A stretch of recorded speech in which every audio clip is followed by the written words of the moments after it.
Hemos llegado a nuestra entrega número 179 y esta semana te vamos a contar sobre la ruta de San Andrés, que parece ser la nueva opción de los venezolanos para salir de Venezuela y evitar la selva del Darién en Panamá. Luego vamos a escuchar sobre los vínculos del avión venezolano retenido en Argentina con un cartel uruguayo y su relación con el asesinato del fiscal paraguayo Marcelo Pezzi. Y para cerrar vamos a analizar el restablecimiento de las relaciones diplomáticas entre Colombia y Venezuela y por qué podría no ser tan fácil como parece. Pónganse cómodos, esto está por comenzar. Bienvenidos a 3 en 1, tu suplemento informativo semanal con todo lo que necesitas saber de los portales Runrunes, Tal Cual y El Pitazo. A partir de este momento queremos invitarte a que disfrutes en los próximos minutos de los reportajes más destacados en estos 3 medios digitales. Siéntate, relájate y tómate el 3 en 1 de esta semana. Desde este lado les saludo una vez más Luis David Miclén y para mí es un enorme placer darles la bienvenida a este condensado de información que, como saben, recoge lo mejor de los portales El Pitazo, Runrun.es y Tal Cual. Desde que fue decretado el estado de alarma por la llegada del coronavirus a Venezuela ya han transcurrido 127 semanas y aunque hemos visto un importante descenso en los números de contagio en los últimos días, invitamos a toda nuestra audiencia que mantengan las medidas de bioseguridad que garanticen su seguridad y la de sus familiares. Y esta semana vamos a comenzar nuestro podcast con el portal El Pitazo y aquí tenemos un reportaje que lleva por título Ruta de San Andrés, el misterioso viaje en lancha para evitar el Darién. Ante los peligros que significa cruzar la selva entre Colombia y Panamá, los migrantes que se dirigen hacia los Estados Unidos han optado por subir a embarcaciones desde San Andrés en Colombia con destino al puerto de Bluefields en Nicaragua. Aunque es más costoso, algunos caminantes prefieren pagar una lancha y continuar la ruta hacia Honduras, Guatemala y México y su objetivo final, que es conquistar el llamado sueño americano. De acuerdo a versiones, el viaje desde San Andrés a Nicaragua puede durar entre 4 y 15 horas, mientras que la ruta del Darién comprende hasta semanas de extenuantes caminatas a través de la selva. La autora del reportaje, Mayret Casanova, nos habla un poco más sobre este tema. Hola Mayret, bienvenida, un gusto tenerte nuevamente en el podcast. Un par de preguntas. La primera, ¿se sabe qué cantidad de personas atraviesan esta ruta cada día? ¿Se han reportado cifras de detenciones o accidentes de las embarcaciones? ¿Tienes alguna información sobre eso? Hola Luis, un gusto en saludarte y estar con la audiencia del 3 en 1. Primero quisiera que la audiencia entrara en contexto sobre esta ruta irregular que se populariza entre migrantes venezolanos para evitar la peligrosa selva del Darién en Panamá y poder llegar a Estados Unidos. El archipiélago de San Andrés, Providencia y Catalina en el Mar Caribe es el único departamento insular de Colombia, aunque geográficamente está ubicado más cerca de las costas de Nicaragua, aproximadamente a 110 kilómetros o 4 horas en lanchas rápidas. Retomando la pregunta, hasta ahora no hay cifras específicas sobre la cantidad de personas que atraviesan esta ruta, aunque se ha reportado que la Armada de Colombia ha interceptado 6 embarcaciones con 59 migrantes venezolanos en lo que va de 2022, cuando iban hacia Nicaragua de forma irregular en lanchas que no son aptas para el traslado y que duran hasta 15 horas en alta mar. También 36 venezolanos fueron localizados en un campamento improvisado en Cayo Albuquerque cuando esperaban una embarcación para utilizar esta misma ruta. El 5 de agosto se reportó el naufragio de una embarcación en la que están desaparecidos 3 venezolanos y un ecuatoriano. Uno de los sobrevivientes cuenta que la lancha comenzó a hundirse y el grupo de 22 personas comenzó a nadar. Llegaron solo 18. Los familiares piden que sigan la búsqueda marítima de estos 4 desaparecidos. Y otro grupo el 8 de agosto de 7 personas, una familia que naufragó y fue rescatada 7 días después en Costa Rica. Autoridades de Colombia han advertido sobre los riesgos de esta ruta por los hundimientos de embarcaciones, falta de chalecos salvavidas, traslado de bidones de gasolina, robos en alta mar, oleaje y además que no hay documentación en puertos sobre la salida y llegada. Y de acuerdo a los testimonios, ¿cuánto cuesta esta ruta y por qué es preferida también incluso por narcotraficantes? De acuerdo a consultas que se hicieron con migrantes venezolanos que utilizaron esta ruta, no es una vía económica y todo va a depender de las condiciones en las que la persona realice su viaje, pero estiman que se pueden gastar entre $3,000 y hasta $5,000. La mayoría de los migrantes llegan a la isla, que es una zona turística, en avión, usualmente desde Bogotá o Medellín y otras ciudades de Colombia. Allí deben pagar una tarjeta de turista que tiene un valor de $30 y además precisar detalles sobre su reserva y los días de estadía en el archipiélago.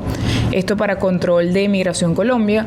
Al ser un destino turístico, los traslados, comida y hospedaje suelen ser costosos. También después que llegan a la isla, la persona debe estar varios días hasta contactar a quien realice ese traslado, porque es un un traslado que es ilegal y es un delito traficar personas que puede ser penado en Colombia. Después salen las embarcaciones ilegales durante las noches de San Andrés, la mayoría se transborda en la Isla del Maíz y siguen hacia el puerto de Bluefields, ambos territorios pertenecientes a Nicaragua, para continuar su paso por Honduras, Guatemala y México hasta llegar a Estados Unidos.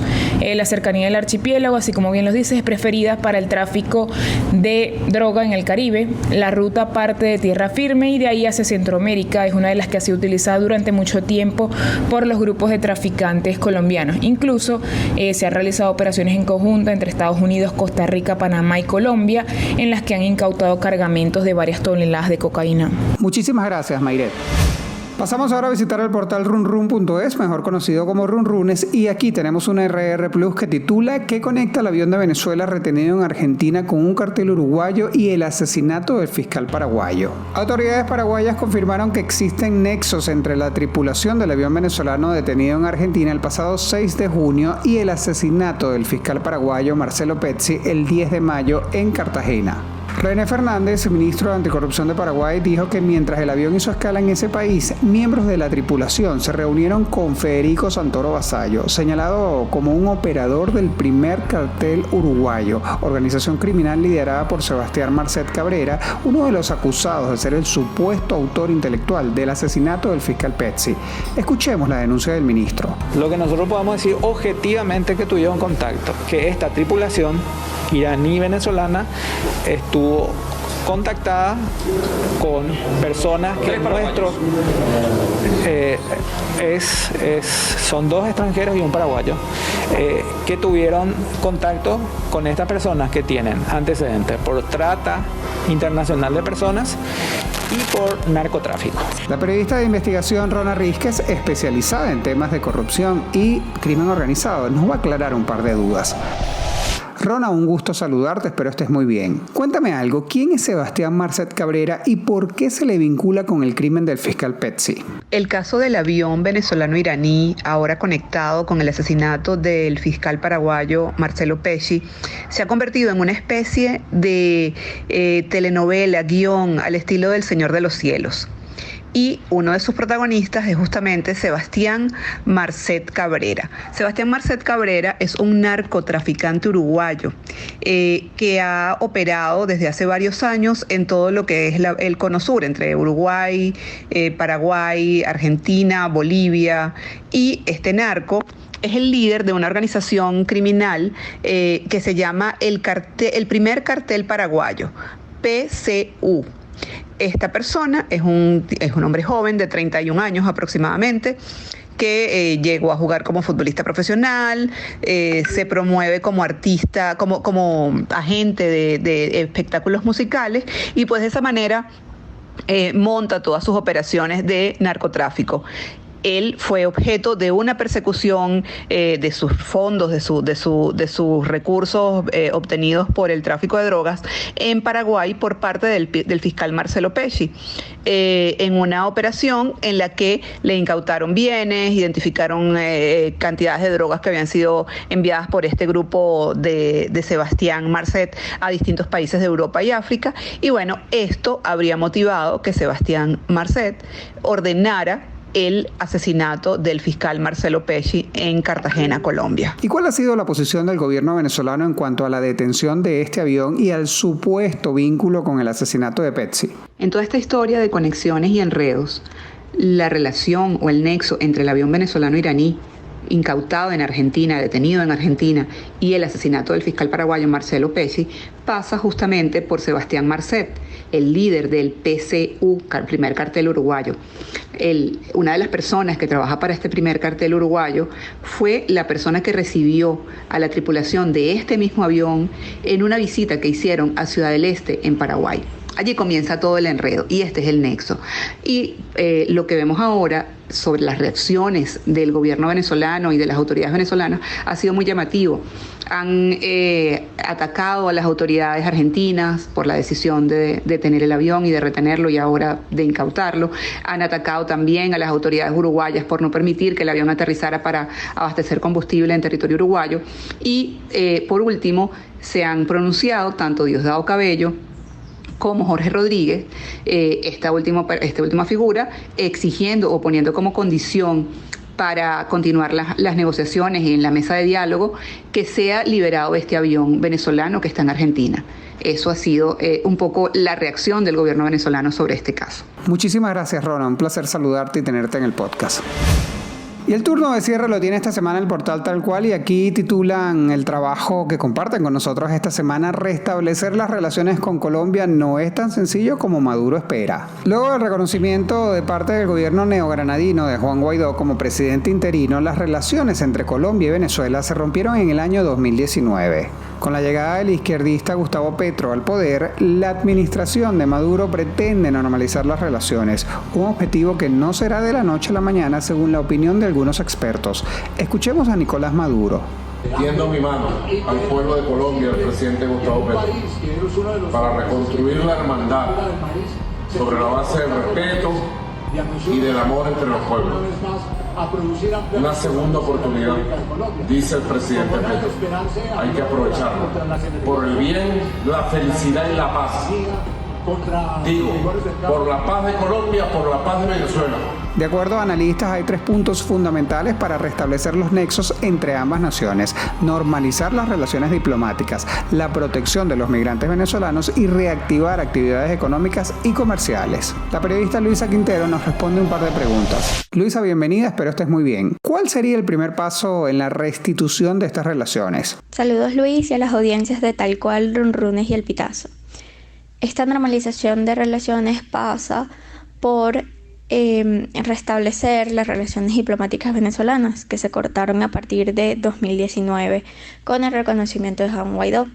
Y estas relaciones diplomáticas no es solo un nombramiento de embajadores, sino que también hay que tomar en cuenta aspectos como retomar el control de las embajadas y reabrir los 15 consulados, tanto los que están del lado venezolano, al igual que los 8 consulados que están en Colombia.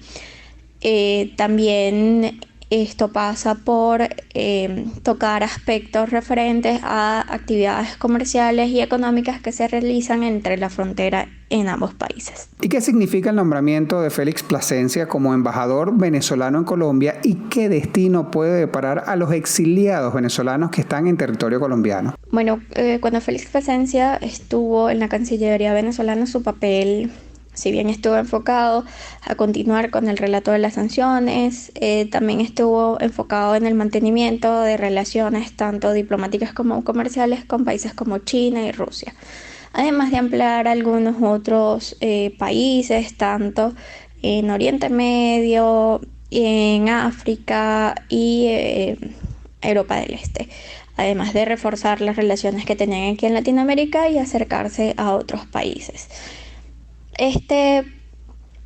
Esa relación entre Félix Plasencia y los exiliados venezolanos, pues hasta ahora no creo que vaya a depender directamente de él, sino del gobierno de Petro. El gobierno de Petro es el que debe decidir qué va a hacer con los exiliados venezolanos, y bueno, lo que contestan politólogos es que probablemente Colombia va a seguir con esa tradición de mantener dentro de su territorio a los exiliados y asilados venezolanos por razones políticas.